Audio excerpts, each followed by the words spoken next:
আমার অবজারভেশন 2026-27 পর্যন্ত একটা অর্থনৈতিক মন্দা চলতে পারে।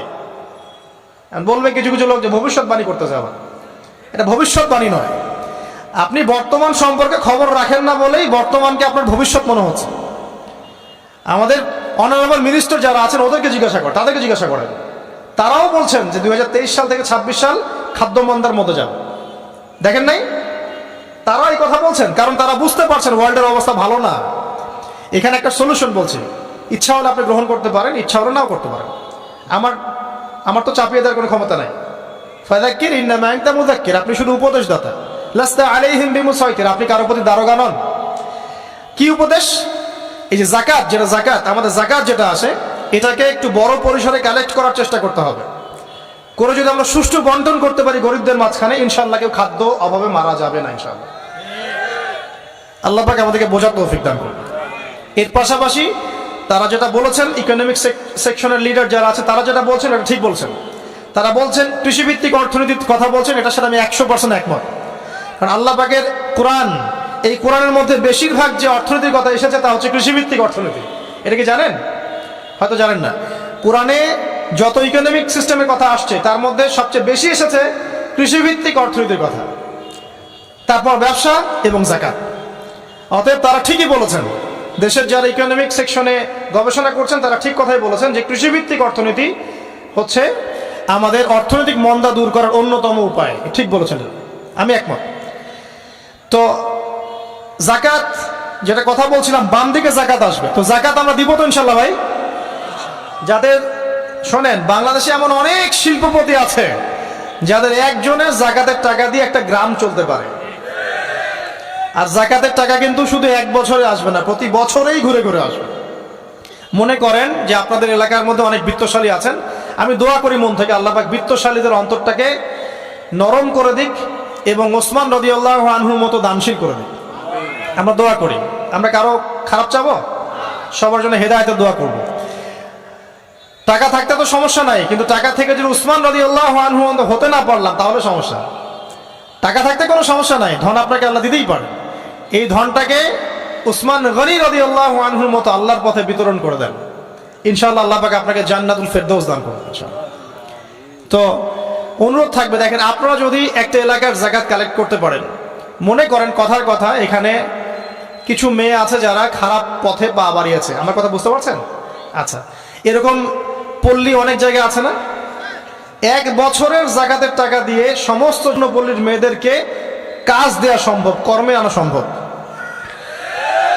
ওদেরকে কাজের ব্যবস্থা করে দেন, ওরা কখনোই ওয়ার্কারের কাজ করবে না ইনশাআল্লাহ।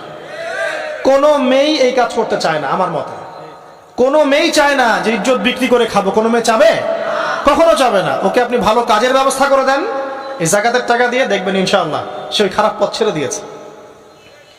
অনেক দেখবেন দরিদ্র মানুষ আছে যে পড়াশোনা করার কোনো সুযোগ নাই, টাকা পয়সা নাই, পড়াশোনা করতে চায় কিন্তু টাকা পয়সা নাই, দিনের জ্ঞান অর্জন করতে চায়, দেশকে কিছু দিতে চায়, টাকা নাই। তাকে আমরা হেল্প করতে পারি না? পারি। অনেক মানুষ আছে মাদক দ্রব্য বিক্রি করছে, তাকে বুঝান, দিনের হেদায়েত দেন যে ভাই আমি তোমাকে আরো ভালো চাকরি দিব, ভালো ব্যবসা দিব, তুমি ছাড়বা কিনা? বলবো আমি ছেড়ে দেবো ইনশাআল্লাহ। বুঝালে ছেড়ে দেবে ইনশাআল্লাহ। এই যে মেগা প্রজেক্ট যেটা কথা বলি আমরা, আত্ম উন্নয়নমূলক বলেন, যুব উন্নয়নমূলক বলেন বা কান্ট্রি ডেভেলপমেন্টের কথা বলেন, এখানে যাকাত একটা বড় শক্তি হতে পারে।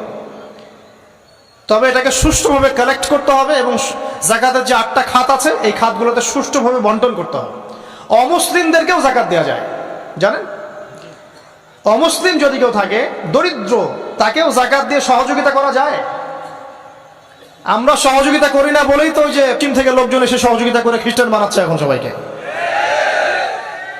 আরো বাড়বে দিন দিন, দেখেন। আমরা তো সহযোগিতা করছি না। আপনার পাশে আপনার প্রতিবেশী না খেয়ে মারা যাচ্ছে, আপনি যাচ্ছেন না। এখন তো অন্য কেউ এসে যদি সাপোর্ট করে, ও তো তার দলেই ভিড়বে, তখন স্বাভাবিক। এটাই হচ্ছে এখন। আল্লাহ বোঝার তৌফিক দান করুক আমাদের।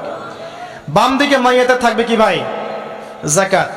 তারপরে পায়ের দিকে চলে আসবে তার আত্মীয়তার সম্পর্ক রক্ষার ইবাদত, তার এই যে অন্যান্য দান সদকা, তার নফল আমল, তার তাসবিহ তাহলিল, তার কোরআন তেলাওয়াত ইত্যাদি পায়ের দিকে চলে আসবে। এখানে একটা হাদিস এসেছে, সূরাতুল মুলক যে ব্যক্তি রাতের বেলা তেলাওয়াত করবে, কোন সূরা ভাই? তাবারাকাল্লাযী বিয়াদিহিল মুলক ওয়া হুয়া আলা কুল্লি শাইইন কাদির। এই সূরা যে ব্যক্তি রাতের বেলা করে তেলাওয়াত করবে ইনশাআল্লাহ সূরা মুলক কবরে তার সাথে থাকবে এবং কবর আযাব থেকে সূরা মুলক তাকে বাঁচাবে ইনশাআল্লাহ। আমি বুঝাচ্ছি যে কি অবস্থাটা হবে। এবার দুজন ফেরেশতা মাথার দিক থেকে আসবেন, আসতে চাইবেন, সালাত বলবে এখান দিয়ে আসা যাবে না, এদিক দিয়ে আসা যাবে না। ডান দিক দিয়ে আসতে চাইবেন, এদিক দিয়ে আসা যাবে না। বাম দিক দিয়ে আসতে চাইবেন, যাকাত বলবে এদিক দিয়ে আসা যাবে না। পায়ের দিক দিয়ে আসতে চাইবেন, আমলগুলো বলবে এদিক দিয়ে আসা যাবে না। তখন যাই হোক তারা আসবেন। এটা কথা কি? এটা কথাটা হচ্ছে যে সালাতের গুরুত্ব, মানে সে সালাত আদায় করেছে, সে আমার হক আদায় করেছে, আমি তার পক্ষে আছি, এটা পক্ষে বোঝাচ্ছে। রোজা বলবে আমি ওর পক্ষে আছি, তাকে আপনি কোনো শাস্তি দিবেন না, আমি তার পক্ষে আছি। আপনারা দুজন তাকে শাস্তি দিবেন না, আমি যাকাত তার পক্ষে আছি, এটা পক্ষে থাকার কথা। তারপরেও তারা আসবেন, চোখগুলো হবে নীল এবং কালো বর্ণ, নীলাপ চোখের কালো। মুনকার নাকি উঠে বসিয়ে দেওয়া হবে। এবার তিনটা প্রশ্ন। প্রথমে প্রশ্ন হচ্ছে কি, মান রব্বু, তোমার রবকে? তখন মুমিন বান্দা বুক ফুলিয়ে বলবে রব্বি আল্লাহ, আমার রবকে আল্লাহ। পৃথিবীতে যে ব্যক্তি আল্লাহর সাথে শিরিক করে নাই, আল্লাহ তাওহীদের উপর থেকেছে এবং তার উপরে মৃত্যুবরণ করেছে, ইনশাআল্লাহ সে ব্যক্তি এর উত্তর নির্দ্বিধায় দিতে পারবে ইনশাআল্লাহ। আর দুনিয়াতে যে বা যারাই আল্লাহর সাথে শিরিক করবে, আল্লাহর সাথে শিরকের পাপে লিপ্ত হবে, ওই অবস্থায় মারা যাবে, তাওহীদের উপর থাকবে না, কোশ্চিন কালেও মান রব্বুক উত্তর দিতে পারবে না। তারপর প্রশ্ন হয়ে যাবে মা দীনুক, তোমার দিন কি ছিল? মুমিন বান্দা উত্তর দিবে কি, দীন ইয়াল ইসলাম, আমার দিন ছিল ইসলাম। এখানে শুনে রাখেন, পৃথিবীতে যারা ইসলামকে পরিপূর্ণ রূপে পালন করবে তারাই এই উত্তর দিতে পারবে ইনশাআল্লাহ। যারা ইসলামকে ঠাট্টা বিদ্রুপের হাসি তামাশার পাত্র বানিয়েছে, মন চাইলে কিছু করি, মন চাইলে কিছু করি না, সহজগুলো একটু আমল করি, বাকি কিছুর আমল ধারি না, হ্যাঁ, নামাজ পড়ি, সুদ ছাড়তে পারি না, ঠিক আছে, বছর বছর উমরা করি, এদিকে ঘুষ দুর্নীতি ছাড়তে পারি না, ইসলামকে ঠাট্টা তামাশার পাত্র বানিয়েছে, এরা কোশ্চিন কালে উত্তর দিতে পারবে না মা দীনুক, দিনে পরিপূর্ণরূপে ইসলামে প্রবেশ করতে বলেছেন আল্লাহ রাব্বুল আলামিন। যারা পরিপূর্ণরূপে ইসলামে প্রবেশ করবে এবং ইসলামের প্রতিটা মৌলিক বিধান মেনে চলবে, ইনশাআল্লাহ তারা এর উত্তর দিতে পারবে। এরপরে আসবে তৃতীয় প্রশ্ন। নবী সাল্লাল্লাহু আলাইহি ওয়াসাল্লামকে দেখানো হবে। যখন দেখানো হবে তখন সূর্য যখন ডুবে যায়, যে দৃশ্যটা আমরা দেখতে পারি না, ওই দৃশ্যটা ভেসে উঠবে এবং মুমিন বান্দা অস্থির হয়ে যাবে, বলবে আমাকে ছেড়ে দাও, আমি নামাজ পড়বো। সুবহানাল্লাহ। কারণ তার কাছে মনে হবে যে আসরের ওয়াক্ত হয়ে গেছে, আসরের ওয়াক্ত হয়ে গেছে, আসরের ওয়াক্ত চলে যাচ্ছে, আমাকে নামাজ পড়তে হবে। চিন্তা করেছেন? ওই যে একটা হাদিস আছে না, যে 7 শ্রেণীর মানুষকে আল্লাহ রাব্বুল আলামিন আরশের ছায়া দিবেন, তার মধ্যে এক শ্রেণীর মানুষকে যার অন্তর মসজিদের সাথে ঝুলে থাকে, তার মন মসজিদের সাথে ঝুলেছিল, এই সূর্য ডুবে গেল বলে আমাকে ছেড়ে দাও, আমি নামাজ পড়তে যাব। তখন ফেরেশতারা বলবেন তোমাকে নামাজ পড়তে দেয়া হবে, তবে তার আগে তুমি এর উত্তর দাও। কি উত্তর? এই ব্যক্তির দিকে তাকাও। তখন নবী সাল্লাল্লাহু আলাইহি ওয়াসাল্লামকে দেখানো হবে, সাল্লাল্লাহু আলাইহি ওয়াসাল্লাম দরুদ পড়বেন, বলা হবে যে এই ব্যক্তির সম্পর্কে তোমার কি ধারণা? মান হাযা রাজুলু বুইসা ফীকুম, এই ব্যক্তি কে, যাকে তোমাদের কাছে পাঠানো হয়েছিল? মুমিন ব্যক্তি নির্দ্বিধায় বলে দিবে যে তিনি হচ্ছেন আমার নবী মুহাম্মদুর রাসূলুল্লাহ সাল্লাল্লাহু আলাইহি ওয়াসাল্লাম। দেখুন, পৃথিবীতে যে বা যারাই নবী সাল্লাল্লাহু আলাইহি ওয়াসাল্লামের সুন্নতের উপর আমল করবে, ইনশাআল্লাহ সে তার উত্তর দিতে পারবে। দুনিয়াতে যারা নবীর সুন্নতের 5 পয়সা পরোয়া করছে না, তার আদর্শের 5 পয়সা দাম দিচ্ছে না, তারা কোশ্চিন কালে উত্তর দিতে পারবে না। নাম হতে পারে আব্দুর রহমান, আব্দুর রহিম, নবীর সুন্নতের ধার ধারে না, তারা উত্তর দিতে পারবে না। তো নবীর সুন্নতের গুরুত্ব কত গভীর, এটা আমাদেরকে এখান থেকে বুঝতে হবে। তাই প্রিয় যুবক ভাইয়েরা, মুসলিম ভাইয়েরা, আমাদের জীবনটাকে নবীর আদর্শ এবং সুন্নতে ঢেলে সাজাতে হবে। সকাল থেকে সন্ধ্যা পর্যন্ত প্রতিটা কাজ করবো কার তরিকায়? রাসূলের তরিকা। নামাজ পড়বো তার তরিকায়, রোজা, সিয়াম, হজ, যাকাত, আমল, মুআমালাত, আখলাক সব কার তরিকায়? নবী সাল্লাল্লাহু আলাইহি ওয়াসাল্লামের তরিকা অনুযায়ী ইনশাআল্লাহ। আল্লাহ পাক তৌফিক এনায়েত করুন, আমিন।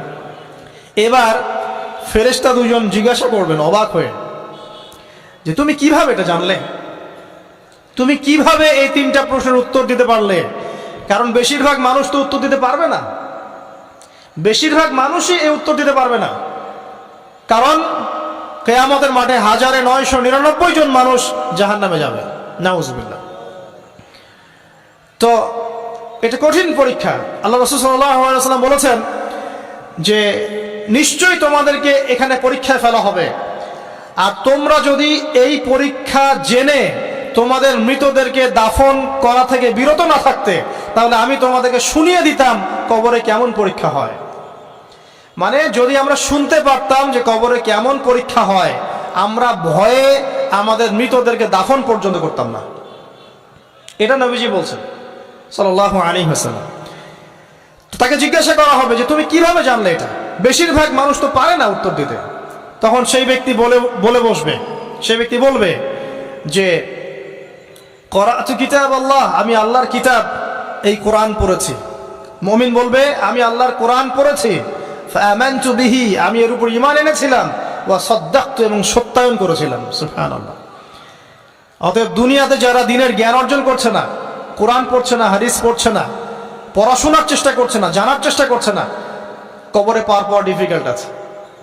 এটা একটা অন্যতম প্রশ্ন। আমরা কিন্তু মনে করি 3টা প্রশ্ন হচ্ছে, আসলে প্রশ্ন হচ্ছে কয়টা? 4টা। 3টার পরে আরো একটা এক্সট্রা। কিভাবে জানলে? তখন উত্তর দিচ্ছে আমি আল্লাহর কিতাব পড়েছি, ঈমান এনেছি, সত্যায়ন করেছি। সুবহানাল্লাহ। নবী সাল্লাল্লাহু আলাইহি ওয়াসাল্লাম হাদিসের পরের অংশে বলছেন যে যখন কাফের বান্দাকে উঠানো হবে, তখন ডানেও কিছু নাই, বামেও কিছু নাই, সামনে পিছনে কিচ্ছু নাই। মাথার দিক থেকে ফেরেশতারা চলে আসবেন, উঠিয়ে বসানো হবে, প্রশ্ন করা হবে কে তোমার রব? একটাই উত্তর, লা আদরি, আমি জানি না। নাউজুবিল্লাহ। কি তোমার দিন? লা আদরি, আমি জানি না। এই যে আল্লাহর তো খবর নাই, আল্লাহ পাকের বিধান মেনে চলার কোনো খবরই নাই, পরোয়াই নাই।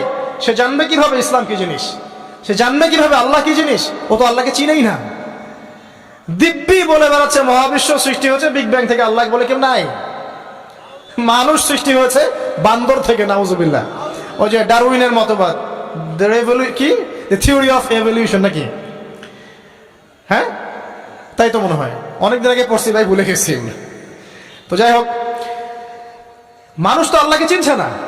এখনো মানুষ মনে করছে যে আল্লাহ বলতে কেউ নাই। এবং এই মুক্ত চিন্তার নামে, বাক স্বাধীনতার নামে নাস্তিকতার যে চর্চাটা বেড়েছে বাংলায়, এটা আশঙ্কাজনক। বড় বড় বিশ্ববিদ্যালয় থেকে পড়ে আসছে, অনেক সময় দেখলাম বড় বিশ্ববিদ্যালয়ের প্রফেসর, সে বলছে যে মহাবিশ্ব বিগ ব্যাং দিয়ে সৃষ্টি হয়েছে, সৃষ্টিকর্তা নাই এখানে কোনো। তো মুসলিম বিজ্ঞানীর একটা কথা বলতেন যে মানুষ বিজ্ঞান সম্পর্কে অল্প জানলে নাস্তিক হয়ে যায়, আর অনেক গভীর জ্ঞান অর্জন করলে আল্লাহর কাছে আত্মসমর্পণ করে। খেয়াল করে দেখবেন, ডক্টর, ইঞ্জিনিয়ার যারা বড় বড় লেভেলে চলে গেছেন, অনেক সিনিয়র, তারা কিন্তু বেশিরভাগ নামাজে দেখবেন, নামাজ পড়ে, দান সৎকার করে, সমাজ কল্যাণমূলক কাজ করে। তারা কিন্তু রোগীর সেবা করতে গেলেও বলে যে নামাজ পড়িয়েন, রোজা রাখিয়েন, তারা কিন্তু বলে। অনেক ডক্টর আমি দেখেছি এমন, যারা যত বেশি গবেষণা করে তারা তত বেশি আস্তিক হয়ে যায়, আর টুটাফাটা গবেষণা করলে নাস্তিক হয়ে যাবে। কত প্রশ্ন, ইসলামে এটা কেন, ওইটা কেন, ইসলামে বহুবিবাহ কেন, হ্যাঁ, ইসলামে কি পর্দার বিধান কেন, তারপর ইসলামে এত রেস্ট্রিকশনস, এত বাইন্ডিংস কেন, হ্যাঁ, স্বাধীনতা নাই কেন, কত প্রশ্ন। ইসলামের এগেনস্টে কত তীর এখন ছোড়া হচ্ছে। তো এই ব্যক্তি কেমন করে উত্তর দিবে যে মাহাদিনুক, তোমার দিন কি? আল্লাহর দিকে কত প্রশ্ন ছোড়া হচ্ছে, কত শিরকের পাপ আমরা করছি, অনেক সময় মুসলিম হয়েও শিরকের পাপ করছি। কিভাবে উত্তর দিবে? মান রব্বুক। 3 নাম্বার প্রশ্ন যখন করা হবে, এই ব্যক্তিকে দেখো দেখি, সে বলবে যে আমি জানি না এই ব্যক্তিকে, তবে শুনেছিলাম, মানুষের মুখে শুনেছিলাম, মানুষ যা বলতো আমি তাই বলতাম। মানে সে রাসূল সাল্লাল্লাহু আলাইহি ওয়াসাল্লামের নাম শুনেছিল হয়তোবা, কিন্তু তার সুন্নত বা আদর্শ কখনো মেনে চলে নাই, পারলো না। এবার জান্নাতি ব্যক্তি হলে কি হতো? ওই যে সূর্য ডুবছিল যেখানে, তার দৃষ্টির সীমা পর্যন্ত কবরকে প্রশস্ত করে দেয়া হতো, এবং জান্নাতের একটা দরজা তার কবরে খুলে দেয়া হতো। এটা কিভাবে করা হবে সেটা আল্লাহ পাক জানেন, এটার ব্যাখ্যা করার জ্ঞান আল্লাহ আমাদেরকে দেন নাই। যেই মানুষের ক্ষুদ্র জ্ঞানে মানুষ ব্যাকটেরিয়া, ভাইরাস নিয়ে গবেষণা করতে হিমশিম খেয়ে যায়, সে মহাবিশ্বের স্রষ্টা নিয়ে কিভাবে গবেষণা করবে? আল্লাহ পাকের অসীম জ্ঞানের সামনে আমার জ্ঞান কি? খুবই ক্ষুদ্র। একটা হাদিসে এসেছে বুখারী শরীফের মধ্যে, যে একটা মহাসমুদ্রের মধ্যে যদি একটা পাখি 1 ফোঁটা পানি উঠিয়ে নিয়ে যায়, ওই 1 ফোঁটা পানি হচ্ছে মহাবিশ্বের জ্ঞান, আর বাকি পুরো মহাসাগর হচ্ছে আল্লাহ পাকের জ্ঞান। তো আমরা এই ক্ষুদ্র জ্ঞানের মানুষ হয়ে আল্লাহর জ্ঞানকে কেমন করে পেনিট্রেট করতে পারি? তো আল্লাহ পাক জান্নাতের দরজাগুলো খুলে দিবেন, একটা দরজা খুলে দিবেন, সেখান থেকে বাতাস আসবে, সে জান্নাতের নাজ নেয়ামত উপভোগ করতে থাকবে এবং তার রূহটাকে সবুজ রঙের পাখির আকৃতিতে জান্নাতে রেখে দেওয়া হবে। ইল্লিন মানে ওখানে জান্নাতের নিয়ামত সে পাবে। এটাকে বলা হয় দারুল বারজাখ বা বারজাখের জীবন। জীবন অনেকগুলো, একটা ছিল রুহের জগৎ। রুহের জগতে আমরা সবাই ছিলাম। শোনেন, রুহের জগতে যার সাথে যার বন্ধুত্ব ভালোবাসা গভীর ছিল, দুনিয়াতে তার সাথে তার ভালোবাসা বেশি। এটা হয়তো জানেন না, জানতেন হাদিসটা? রুহের জগতে যদি কখনো আপনার সাথে আমার দেখা হয়ে থাকে, দুনিয়াতে আপনার সাথে আমার দেখা হবে ইনশাআল্লাহ। রুহের জগতে যদি আপনার আমার মধ্যে ঘনিষ্ঠ ভালোবাসা থেকে থাকে, এখানেও ভালোবাসা হয়ে যাবে ইনশাআল্লাহ। এটা বলে আমি আবার তোমাদের বয়ফ্রেন্ড গার্লফ্রেন্ড ভালোবাসা বুঝাই নাই, ওই ভালোবাসার কথা বলি নাই। আবার রুহের জগতে বিদ্বেষ, এখানেও দেখবেন বিদ্বেষ। ওটা একটা জগৎ ছিল যেখানে আল্লাহ পাক সমস্ত আদম সন্তানকে সৃষ্টি করে তাদের রুহটাকে রেখেছিলেন এবং ওয়াদা নিয়েছেন। কি ওয়াদা? আল্লাহ পাক বলেছিলেন আলাস্তু বিরব্বিকুম, সূরা আরাফের 182 নম্বর আয়াত পড়ে দেখবেন, 182 নম্বর আয়াত। আল্লাহ পাক বলেছিলেন যে আমি ওয়াদা নিয়েছিলাম, আলাস্তু বিরব্বিকুম, আমি কি তোমাদের রব নই? আমরা সবাই বলেছিলাম বেলা ইয়া রব্বি, অবশ্যই আপনি আমাদের রব। দুনিয়াতে এসে আমরা ভুলে গেছি। এই ভুলে যাওয়াটা মনে করায় দেওয়ার জন্যই আল্লাহ পাক আসমানে কিতাব নাজিল করেন, নবী রাসূল পাঠান, আমাদের কান পর্যন্ত ইসলামের দাওয়াত পৌঁছে দেন, যাতে আমরা মনে করতে পারি। এবার আসেন রুহের জগতের পর আসলাম এই যে দুনিয়ার জগৎ, দারুদ দুনিয়া। দুনিয়ার মধ্যে আছি হয়তো 50, 60, 70, 100 বছর হাইয়েস্ট। এরপর যাবে দারুল বারজাখ, বারজাখের জগৎ।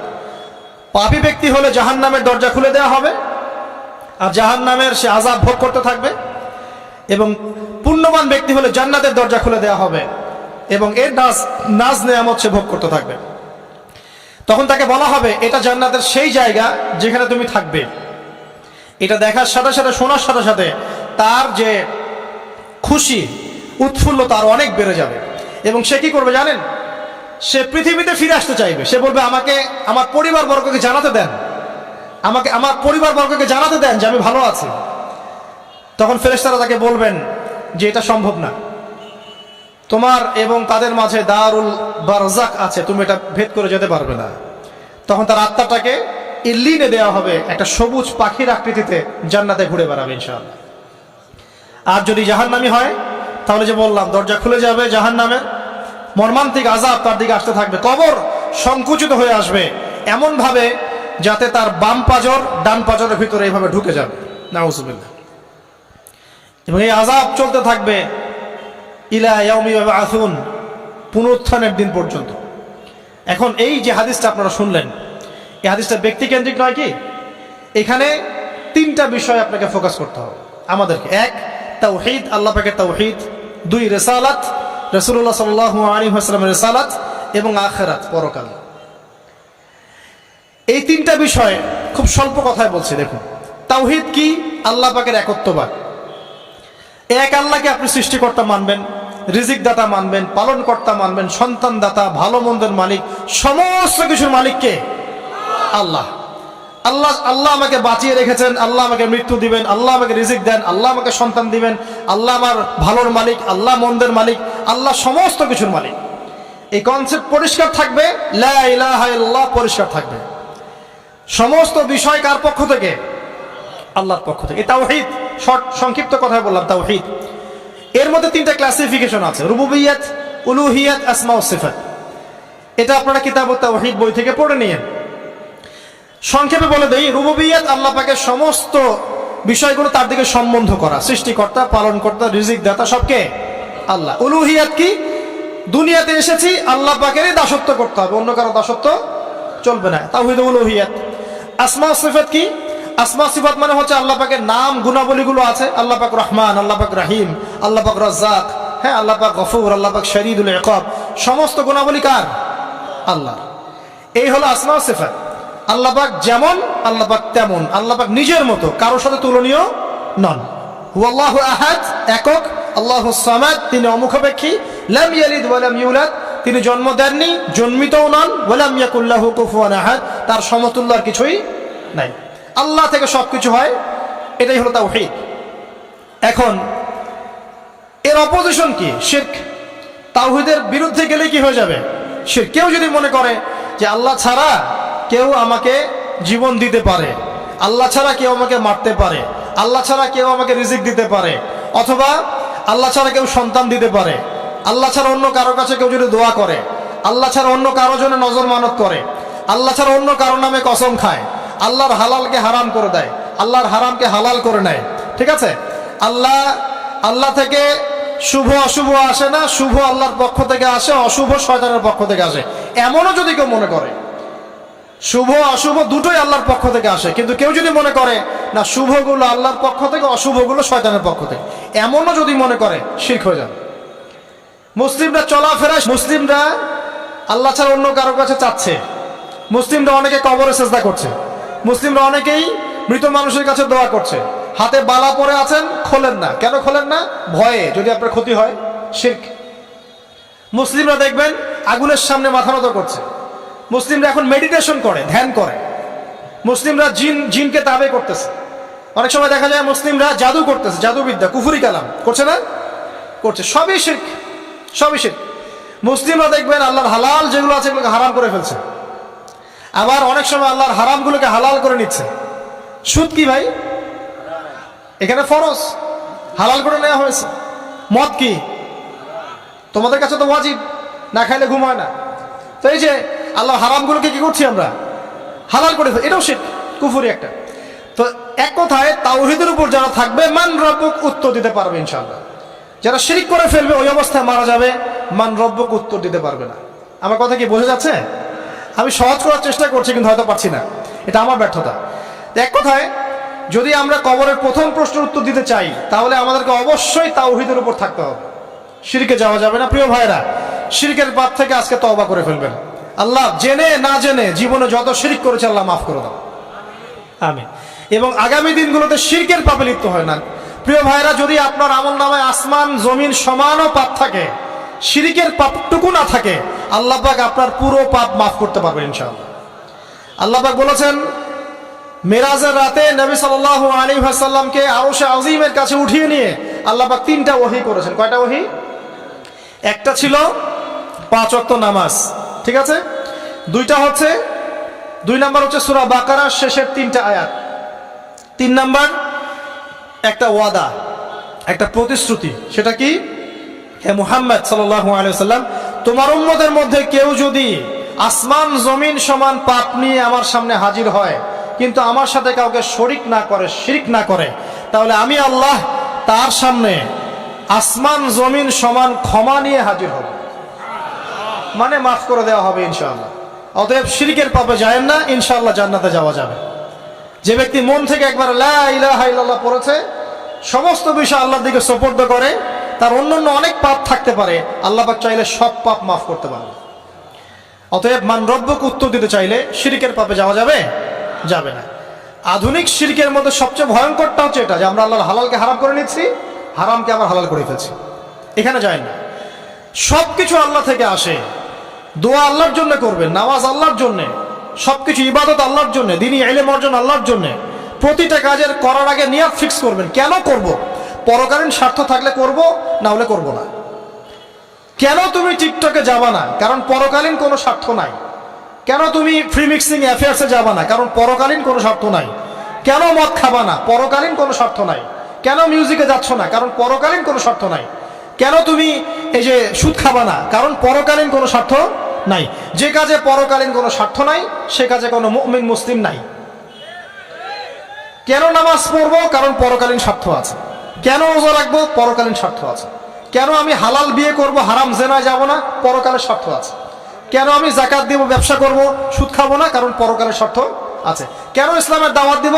পরকালের স্বার্থ আছে। কেন হাদিস প্রচার করব? কারণ পরকালের স্বার্থ আছে। ইসলামের জন্য সবর করব কেন? পরকালের স্বার্থ আছে। পরকালের স্বার্থ যেখানে, মুসলিম সেখানে। পরকালীন স্বার্থ নাই, আমরা নাই। প্রত্যেকটা কাজ করার আগে নিয়তটা ফিক্স করতে হবে, পরকালের কোনো স্বার্থ আছে? যদি বলে হ্যাঁ আছে, তাহলে করবে। স্বার্থ নাই, আমি নাই। কোন ফুজুল কি বাত বা ফাহেসা কোনো কাজ, এসব কাজে আমরা নাই, বিকজ এগুলোতে কোনো পরকালীন স্বার্থ নাই। ব্যাস, আমাদের জীবনের প্রতিটা মোমেন্ট, প্রতিটা সেকেন্ড আল্লাহর দেয়া দান। আমি নিজের ইচ্ছা মতো এটাকে অপব্যয় করতে পারি না। হ্যাঁ, আপনি মিউজিক শুনতে চান, আপনি সং পছন্দ করেন, আপনি নাশিদ শোনেন, ইসলামিক নাশিদ শোনেন, ওখানে আপনার ইমান একটু দীপ্ত হবে, পরকালীন স্বার্থ আছে। আপনি নিজের যৌন চাহিদাকে দমন করতে পারছেন না, হালালভাবে বিয়ে করে নেন। বিয়ে করার পর আপনি যত ইচ্ছা স্ত্রীকে মহব্বত করেন, প্রত্যেকটা মহব্বতে নেকি পাবেন। এমনকি স্ত্রীর দিকে নেক নজরে তাকাবেন, তাতেও নাকি। তার মুখে খাবার তুলে দেবেন, তাতেও নাকি। তার হাত ধরে হাঁটবেন, তাতেও নাকি। তাকে নিয়ে রাতে চাঁদ দেখবেন, তাতেও নাকি। আপনি আপনার নিয়তটাকে চেঞ্জ করেন, কাজের ডাইরেকশন চেঞ্জ করেন। পরকালের স্বার্থ থাকলে করবো, না হলে করবো না।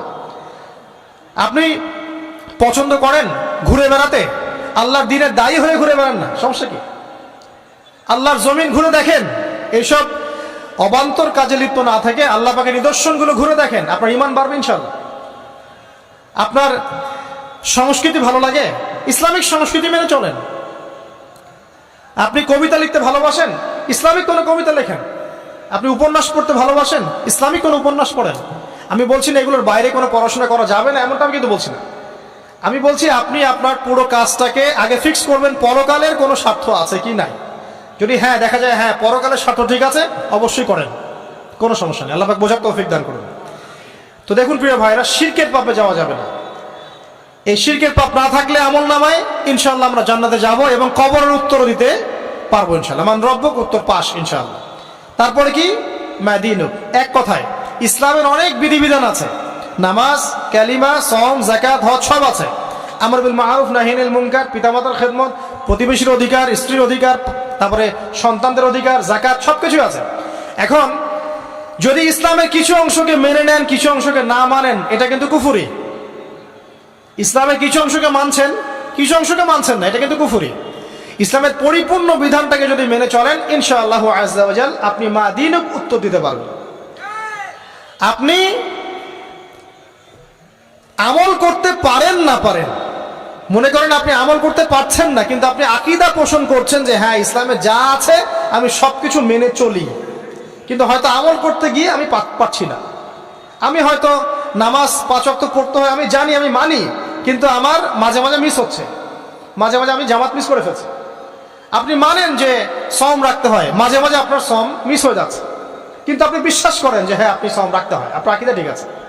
আপনি যাকাত দেন নাই এতদিন, কিন্তু আকীদা রাখেন হ্যাঁ দিতে হয়, আমি সুযোগ পেলে দিয়ে দিব। এই যে কনসেপ্টটা ক্লিয়ার রাখা যায় না, ইসলামের বিধানগুলো প্রতিটা আমি মানি মন থেকে, হয়তো আমল করতে গিয়ে আমি পেরে উঠতেছি না বা হয়ে উঠছে না। ইনশাআল্লাহ একদিন না একদিন আল্লাহ পাক আপনাকে তৌফিক দিবে ইনশাআল্লাহ, আল্লাহ পাক তৌফিক দান করুক। কিন্তু কনসেপ্ট যদি ক্লিয়ার না থাকে যে আমি কিছু অংশ মানি, কিছু অংশ মানি না, এটা ইসলাম হলো না। উদখুলু ফিস-সিলমি কাফা, পরিপূর্ণরূপে ইসলামে প্রবেশ করেন। দিনী বোন অনেকে আছে পর্দা হয়তো করতে পারছে না, কিন্তু মনে করে, বিশ্বাস করে যে পর্দা করতে হয়, এটা ফরজ। ইনশাআল্লাহ আল্লাহ চাইলে ওকে একদিন তৌফিক দিবে ইনশাআল্লাহ। হয়তো এখন মুখ খোলা আছে, হয়তো বা আগে গেঞ্জি টি শার্ট পরে ঘুরতো, এখন সেলোয়ার কামিজ পরছে, ঢিলে ঢালা জামা পরছে, এখনো বোরখা পরছে না। ওকে তুচ্ছ তাচ্ছিল্য করার দরকার নাই আপাতত। ওকে আরো বুঝান, আরো নরম হন, আরো বুঝিয়ে সুঝিয়ে ইসলামের দিকে আনার চেষ্টা করেন। এতদূর এসেছে, ওই পর্যন্ত যাবে ইনশাআল্লাহ। কারণ ও বিশ্বাস করে হ্যাঁ পর্দা করতে হয়, আমি মানি পর্দা করতে হয়, কিন্তু আমি এখন করতে পারছি না, ইনশাআল্লাহ করবো, আল্লাহ পাক চাইলে তৌফিক দিবেন ইনশাআল্লাহ। তো এই যে বিষয়টা, যে ইসলামকে মনে আগে ধারণ করা, যে না আমি মানি ইসলামের প্রত্যেকটা বিধান ঠিক আছে। চুরি করলে চোরের হাত কাটতে হয়, ইসলাম বলেছে। ডাকাতি করলে শাস্তি আছে। জেনা যদি কেউ করে 100 বেত্রাঘাত, মদ খাইলে 40টা বেত্রাঘাত, ব্যভিচার যদি করে কেউ, এই পরকিয়া করে বিবাহিত ব্যক্তি, রজম। এগুলো কেসাস, একজন একজনকে হত্যা করলে তাকেও কেসাস করতে হয়। এই বিধানগুলো আছে। এখন আপনি বলতে পারেন আমি এই ওয়ার্ল্ডের প্রেক্ষাপটে এটাকে বাস্তবায়ন করতে পারছি না, কিন্তু আমি বিশ্বাস করি ইসলামে বিধানগুলো আছে, এটা আল্লাহর বিধান। ইনশাল্লাহ আপনি মাফ পেয়ে যাবেন, ইনশাল্লাহ আল্লাহ চাইলে আপনি মাফও পেয়ে যাবেন। কিন্তু যদি মনে করেন না এই যুগের এগুলো চলেই না, আমি আল্লাহ পাকের এইসব বিধান কিচ্ছু মানি না, আমি যে বিধান বুঝি এটাই চূড়ান্ত, তাহলে খবর আছে, তাহলে মাদিনুক উত্তর দিতে পারবেন না।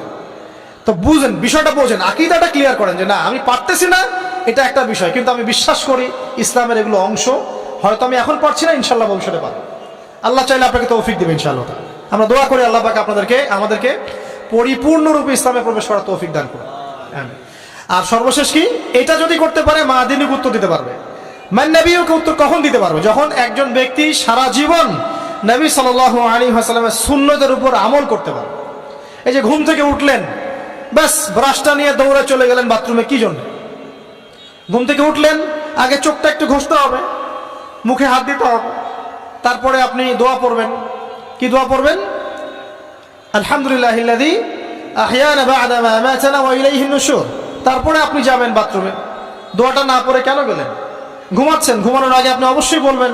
ঘুমানোর আগে একদম একটা গান শুনে, একটা গার্লফ্রেন্ডের সাথে 10টা মিনিট কথা বলে, হ্যাঁ জান রাখি, ব্যাস, তারপরে ঘুমিয়ে গেলেন। ঘুমটা আপনার জন্য ইবাদত হলো না? হারামে লিপ্ত হতেন না? আল্লাহুম্মা বিইসমিকা আমুতু ওয়া আহইয়া পড়তেন, সূরা মুলক পড়তেন, সূরা কাফিরুন পড়তেন, সূরা ফালাক নাস ইখলাস পড়তেন, ঘুমিয়ে যেতেন। পুরো ঘুমটাই ইবাদত, পুরো ঘুমটাই নাকি ঘুমিয়ে আছেন নাকি পাচ্ছেন? আপনি ইচ্ছাকৃতভাবে আপনার আমলটা নষ্ট করলেন। ইস্তেঞ্জা করতে গেছেন, ইস্তেঞ্জা করতে গিয়ে গান শুরু করে দিল বাথরুমে। বাথরুম সিঙ্গার আছে না কিছু? বাথরুমে গান গাওয়ার জায়গা নাকি? তো ওখানে গান শুরু করবেন। বাথরুমে গান গাবেন কেন? আপনি ঢোকার সময় বলবেন কি, বিসমিল্লাহ আল্লাহুম্মা ইন্নী আউযু বিকা মিনাল খুবসি ওয়াল খাবাইস। এরপর ইস্তেঞ্জা করবেন, তারপরে আপনি গুফরানাকা বলে বের হয়ে আসবেন। পুরো ইস্তেঞ্জার সময়টুকু নাকি? নামাজ পড়তে দাঁড়িয়েছেন, এখানে রিয়া কোনো লৌকিকতা থাকবে না, লোকজন আমাকে দেখছে আমি ভালো করে নামাজ পড়ি, এমন থাকবে না। নামাজে দাঁড়িয়েছেন আল্লাহর জন্য খালেস। এখন আল্লাহ আপনার মাঝখানে আর কেউ নাই, আল্লাহ আপনার মাঝখানে আর কেউ নাই। এমনকি যা ইচ্ছা তাই নামাজ পড়বেন। একদল বেরোইছে, এখন দেখি 2 ওয়াক্ত নামাজ পড়ে। তাদের বক্তব্য হচ্ছে যে 5 ওয়াক্ত নামাজ নাকি কোরআনে নাই, আর ওরা খালি কোরআন মানে, হাদিস নাকি মানে না। কত যে ফেরকা এখন বেরোইছে আল্লাহ ভালো জানে। তো 5 ওয়াক্ত নামাজ কোরআনে নাই বলে, সুবহানাল্লাহ। তো 2 ওয়াক্ত নামাজ পড়ে। তো এখন নামাজ কি মন গরম ভাবে পড়লেই হবে? ফজরের নামাজে দাঁড়িয়েছেন, ফজর নামাজ কয় রাকাত? 2 রাকাত। এখন আমি যদি বলি নামাজ তো ভালো কাজ, 2-এর জায়গায় 4 পড়লে কি সমস্যা ফজরে? যদি এমনটা বলি হবে? কেন হবে না? কারণ নবী সাল্লাল্লাহু আলাইহি ওয়াসাল্লাম 2 পড়েছেন, আমাকে 2 পড়তে হবে, সিম্পল। 4 পড়লে আপনার নামাজ বাতিল। ফজরের নামাজ 4 রাকাত পড়লে নামাজ কি বাতিল হবে না? মাগরিবের নামাজে দাঁড়িয়েছেন, 3 রাকাত নামাজ।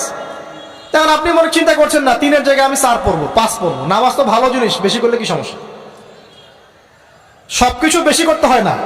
রাসূলুল্লাহ সাল্লাল্লাহু আলাইহি ওয়াসাল্লাম যা দিয়েছেন তাই করতে হয়। এর নাম সুন্নত। বাইরে গেলে হবে কি?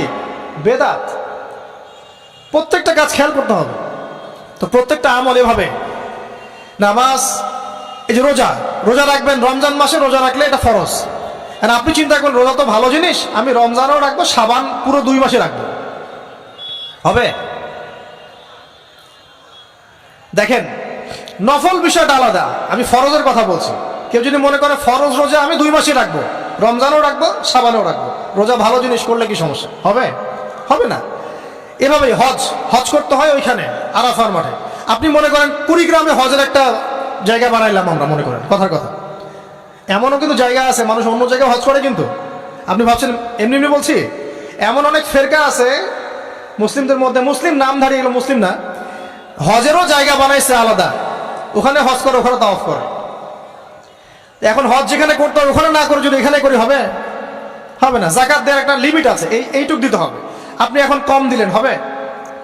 আবার দিলেন না, আমি একদম বেশি দিয়ে ফাটায় ফেলাবো একেবারে, সেখানে হবে? তো এই জিনিসগুলো খেয়াল রাখতে হবে যে আমাদের এক কথায় নবী সাল্লাল্লাহু আলাইহি ওয়াসাল্লামের সুন্নাহটা মেনে চলা। আমলের ক্ষেত্রেও একইভাবে, আপনার অর্থনৈতিক জীবনেও, নামাজ রোজা হজ জাকাত আপনার পারফেক্ট। এবার আপনি এসেছেন অর্থনীতির ক্ষেত্রে, এসে মাশাআল্লাহ দাড়ি টুপি জুব্বা নিয়ে মাপে কম দিচ্ছেন, চলবে? দাড়ি টুপি জুব্বা আছে, মানুষকে ঠকাচ্ছেন, মজুদ করছেন, সিন্ডিকেট করছেন, অনেক সময় সরকারকে বিব্রত করে ফেলছেন, মাল মজুদ করছেন, দাম বেড়ে যাচ্ছে, বিব্রত হচ্ছে সরকার, হবে? দাড়ি টুপি পাগড়ি জুব্বা পরে, ভিতরটা আগে। ইমান ভিতরে না থাকলে দাড়ি টুপি দিয়ে লাভ আছে? তাকওয়া ভিতরে না থাকলে আমার দাড়ি টুপি দিয়ে লাভ আছে? মুহসিন হতে হবে। সো ইকোনমিক সেকশনে গিয়েও নবীর আদর্শ ভুলে যাওয়া যাবে না, সেখানেও তার আদর্শ মেনে চলতে হবে। এভাবেই সমাজ জীবন, পরিবার, সর্বক্ষেত্রেই নবীর সুন্নাহ মেনে চললে পরে ওই ব্যক্তিকে উত্তর দেওয়া যাবে ইনশাআল্লাহ, তিনি আমাদের নবী মুহাম্মদ রাসূলুল্লাহ সাল্লাল্লাহু আলাইহি ওয়াসাল্লাম। সর্বশেষ গিয়ে বলা হবে কিভাবে জানলে? তখন উত্তর কি দিবে মুমিন? আমি আল্লাহর কিতাব পড়েছি, ঈমান এনেছি, এরপরে আমি সত্যায়ন করেছি।